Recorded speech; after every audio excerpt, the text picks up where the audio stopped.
pour cette opportunité de faire cette étude ensemble encore aujourd'hui. Et je prie que l'Éternel va nous aider, il va nous bénir à travers de cette étude au nom puissant de Jésus-Christ. Prière d'ouverture et prions ensemble. Père, s'il te plaît, faites que tout ce qui nous gouverne soit juste et gouverne dans la crainte de Dieu au nom puissant de Jésus-Christ. Seigneur, nous prions pour tous les dirigeants qui nous gouvernent dans la justice, dans la vérité, dans la crainte de Dieu. Au nom puissant de Jésus-Christ, nous avons prié. Amen. Cette étude d'aujourd'hui, nous allons faire la politique. Soyez impliqués, deuxième partie. La politique, soyez impliqués, deuxième partie. Le passage biblique pour la leçon d'aujourd'hui se trouve dans le livre de Sceaux, deuxième Samuel, le chapitre 23, versets 1 à 4. Deuxième Samuel 23, 1 à 4. Voici les dernières paroles de David. Paroles de David, fils d'Isaïe. Paroles de l'homme haut placé, de l'oeil de Dieu, de Jacob, du chantre agréable d'Israël. L'Esprit de l'Éternel parle par moi, et sa parole est sur ma langue. Le Dieu d'Israël a parlé, le rocher d'Israël m'a dit, celui qui règne parmi les hommes avec justice, celui qui règne dans la crainte de Dieu, est pareil à la lumière du matin, quand le soleil brille et que la matinée est sans nuage. Ses rayons après la pluie font sortir de terre la verdure. Gloire à Dieu. Le verset à mémoriser se trouve dans le livre de 2 Samuel, le chapitre 23, verset 3. 2 Samuel 23, verset 3. Le Dieu d'Israël a parlé. Le rocher d'Israël m'a dit, celui qui règne parmi les hommes avec justice, celui qui règne dans la crainte de Dieu. L'introduction. Dans notre étude précédente, nous avons mis en évidence certaines idées fausses entretenues par certains chrétiens dans certains milieux. Nous avons également examiné certaines raisons pour lesquelles les chrétiens devraient être impliqués dans la politique du point de vue biblique. Dans la leçon d'aujourd'hui, par la grâce de Dieu, nous essayerons de guider les chrétiens ayant de véritables ambitions sur la façon de s'impliquer concrètement dans la politique et d'éviter les pièges. Dieu va nous aider et il va nous bénir au nom de Jésus-Christ. L'objectif général de cette étude est l'approfondi des connaissances sur la participation des chrétiens à la politique. Et l'objectif d'enseignement, c'est qu'à la fin de cette étude, les étudiants devraient comprendre comment participer à la politique et aussi découvrir les choses dont il faut se méfier en politique. Il y a les choses qu'on doit se méfier en politique et tout ce sont les choses que nous allons discuter lors de cette étude à la grâce de Dieu. L'enseignant, la méthode d'enseignement, c'est la méthode de discussion. Et nous avons les deux grandes lignes aujourd'hui à la grâce de Dieu. La première grande ligne est comment s'impliquer en politique. Comment s'impliquer en politique. L'enseignant doit traiter cette partie en deux sous-sections. Cela veut dire qu'on doit diviser cette partie en deux sous-sections. La première partie, c'est la participation. Comment se participer dans la politique? La loi vous confère le droit et la responsabilité civique de voter et d'être élu. Donc, nous devrons enseigner nos élèves qu'ils ont le droit et la responsabilité par la loi de voter et d'être élu. Ceci est établi dans la Bible, dans le livre de Tite, le chapitre 3, verset 1. Tite 3, 1.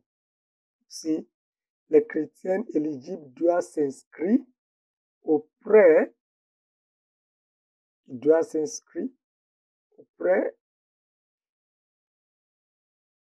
partis ou des organismes électoraux compétents. Les chrétiens éligibles doivent s'inscrire auprès des organismes électoraux compétents et il doit être membre d'un parti politique de son choix. Il faut que nous les expliquions que, en tant que les jeunes, l'enfant de Dieu, il faut être inscrit. Il faut être un membre d'un parti politique de votre choix. Et aussi, il faut exercer votre influence sur le choix de représentants pour la poste élective. Il ne doit pas être inactif au niveau de la partie. Il faut être un membre actif. Aussi, il faut sauter et voter à juste titre pendant les élections. Nous devons les expliquer qu'il doit sauter et voter. Il doit sortir et voter à juste titre pendant les élections. C'est ça? On ne peut pas rester dans la maison le jour de l'élection et penser que vous aurez les gens qui vont voter. Ça sera un peu difficile. Il faut sortir et il faut voter. Il faut sortir pour mobiliser les gens. Il faut voter aussi pour vous-même ou bien pour votre candidat. Dieu va nous guider et il va nous bénir au nom de Jésus. Comment adhérer à un parti politique de votre choix? Comment s'inscrire? Comment participer? Comment se faire dans un parti politique de votre choix? En plus d'autres informations éventuelles, visitez le site web des partis pour pouvoir voir quelles sont les informations que vous aurez besoin. Visitez le secrétariat du parti de votre choix. Étudiez très bien l'idéologie et le manifeste du parti. Il faut bien étudier l'idéologie et le manifeste du parti. Remplissez un formulaire d'inscription au niveau du parti. Ça sera tout à fait officiel, bon pour vous d'être un membre officiel d'un parti. Et aussi, fournissez les pièces justificatives, le cas échéant, et tous les documents, dossiers nécessaires pour s'inscrire au niveau d'un parti politique de votre choix. Effectuez les paiements nécessaires comme stipulé. Oui, il faut payer. Il faut payer. On doit les enseigner. On doit les dire de payer pour l'inscription si c'est nécessaire au niveau de leur parti politique. Aussi, obtenir votre carte de membre. Vous avez besoin de ça. Ça, c'est l'identité. Vous avez besoin de la carte de membre. Obtenez votre carte de membre au niveau de votre parti choisi. Assistez régulièrement aux réunions de parti. Il faut être actif même aux réunions, assister régulièrement. Il faut contribuer lors de la réunion au niveau de votre parti politique. Participez activement aux discussions et renforcer votre foi. Il faut bien actif, il faut être actif. Renforcer votre voix, même aux réunions de la partie politique de votre choix. Et ayez le fardeau, la passion de servir le peuple et de résoudre ses problèmes. Oui, vous avez besoin de la passion. C'est la passion pour aider les gens, pour servir les gens, pour établir la justice, pour établir le royaume de Dieu.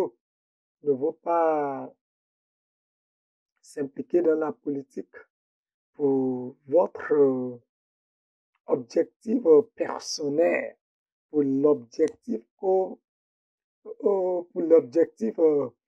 qui ne sont pas tout à fait comment dirais-je maintenant, les objectifs personnels, mais il faut être s'impliquer dans la politique pour servir le peuple de Dieu, la nation, les gens, et pour résoudre leurs problèmes. Afin de réussir en politique, les chrétiens doivent lire des livres et assister à des séminaires ou bien des conférences sur le leadership et la politique. Oui, vous avez besoin de la connaissance. La connaissance est nécessaire. Vous avez besoin de la connaissance du leadership et de la politique. Et pour garder, pour acquérir, pour avoir la connaissance, il faut assister à des séminaires et à des conférences. Il est également important d'être encadré par un leader politique chrétien expérimenté. Oui, nous avons besoin des gens qui vont nous garder, les politiciens chrétiens expérimentés qui peuvent garder les jeunes à comment s'impliquer dans la politique. Aussi, vous pouvez, dans la prière, rejoindre ou soutenir des groupes de défense de droits ou plaidoyer. Oui, dans la prière, vous pouvez rejoindre un groupe de droit ou de plaidoyer. Ça, c'est nécessaire aussi. Ça fait partie des choses que vous aurez besoin pour être active dans la politique. Et par la grâce de Dieu aussi, vous pouvez former un parti politique avec des personnes partageant les mêmes idées. Oui, si vous avez la grâce, vous pouvez former votre parti politique, enregistrer au niveau du gouvernement et former un parti politique avec des personnes partageant les mêmes idées. Il y a les gens que peut-être les bien-aimés et les autres amis, les voisins, que vous partagez même idée politique. Oui, c'est possible et c'est très, très important. Amen. Nous avons l'activité de classe pour la première grande ligne. Et l'activité de classe, c'est que avons-nous besoin d'argent pour former un parti politique ou pour participer activement à la politique? Est-ce que nous avons besoin d'argent? Nous, en tant que les enseignants, nous devons guider les étudiants à discuter cette question. Avons-nous besoin d'argent pour former un parti politique ou pour participer activement à la politique? Et aussi pourquoi ou pourquoi pas? Pourquoi nous avons besoin d'argent? Pourquoi nous n'avons pas besoin d'argent? Ça, c'est l'activité de classe pour la première grande ligne. La deuxième grande ligne, maintenant, la deuxième grande ligne, c'est les choses à surveiller en politique. Les choses à surveiller en politique. Numéro 1 est que s'abstenir de toute pensée ou acte de méchanceté. Si vous voulez être actif dans la politique, il faut s'abstenir de toute pensée ou acte de méchanceté. La politique n'est pas pour une affaire de vie ou de mort. Oui, c'est pas une affaire de vie ou de mort. S'abstenir de toute pensée ou acte de méchanceté. Proverbe 16, le verset 12 dit, les rois honorent de faire le mal, car c'est par la justice que le trône s'affermit. Oui, vous avez besoin de la justice pour établir votre trône politique, dans la politique. Donc, méfiez-vous de la méchanceté. Aussi, évitez l'inaction dans la prière. C'est ça c'est la vérité. Il faut prier tout Dieu. Sois actif dans la prière, sois actif spirituellement, sois actif dans la parole de Dieu. Il faut prier bien, étudier bien la parole de Dieu pour vous guider. Oui, même dans la prière. Donc, S'il vous plaît, il faut que nous expliquons à nos étudiants qu'on ne doit pas jouer avec la prière si nous voulons être actifs dans la politique. Pourquoi notre adversaire ne se repose pas? Donc, en tant que chrétien, soyez sobre et vigilants. Notre adversaire ne se repose pas. Soyons sobres et vigilants. Et fuyez toute folie. Fuyez toute folie. Obtenez les qualifications ou l'expérience nécessaire. Oui, si vous avez besoin de la qualification nécessaire, il faut obtenir ces qualifications nécessaires pour diriger, pour être qualifié. Oui, donc fuyez toute la folie. Ne faut pas donner les dossiers qui ne sont pas tout à fait corrects, justes, et agissez avec sagesse. Soyons sages. Nous avons besoin de la sagesse pour être impliqués en tant que chrétien dans la politique. Matthieu, le chapitre 10, verset 16 dit, voici, Dieu vous envoie comme des brebis au milieu des loups. Soyez donc prudents comme les serpents et simples comme les colombes. Ça, c'est un bon conseil pour tous ceux qui sont prêts à être impliqués dans la politique. Ne vous lancez jamais dans la politique sans un fardeau ou une passion pieuse. Oui, ne vous jamais lancer dans la politique sans un fardeau ou une passion pieuse. Pour avoir la passion pieuse, la passion pour établir le royaume de Dieu, la passion pour établir la justice, la passion pour établir tout ce qui est droit. Et Dieu va vous aider au nom de Jésus-Christ. Aussi, distinguez-vous et ne soyez pas hypocrites. Oui, il y a les gens qui nous regardent. En tant qu'un jeune chrétien, et vous voulez être actif et impliqué dans la politique, distinguez-vous et ne soyez pas hypocrites. Ne vous laissez pas entraîner dans les sectes ou le mauvais caucus au nom de l'appartenance. Ne vous laissez pas entraîner dans les sectes ou le mauvais caucus au nom de l'appartenance. En recherchant l'appartenance ou le pouvoir pour surpasser les autres. Méfiez-vous de votre caucus. Oui, méfiez-vous en tant qu'un jeune chrétien dans la politique. Méfiez-vous de l'influence négative des parrains politiques. Ils sont là, ils ont l'idée, ils ont l'expérience. C'est pourquoi, en tant qu'un jeune chrétien dans la politique, méfiez-vous de l'influence négative des parrains politiques. Pourquoi? Proverbe 25, verset 6 dit, comme une fontaine troublée et une source corrompue, ainsi est le juste qui chancelle devant le méchant. Oui, ça c'est la vérité. Je lis encore Proverbe 25, le verset 26, comme une fontaine troublée et une source corrompue, ainsi est le juste qui chancelle devant le méchant. Et une fois encore, méfiez-vous de l'influence négative des parrains politiques.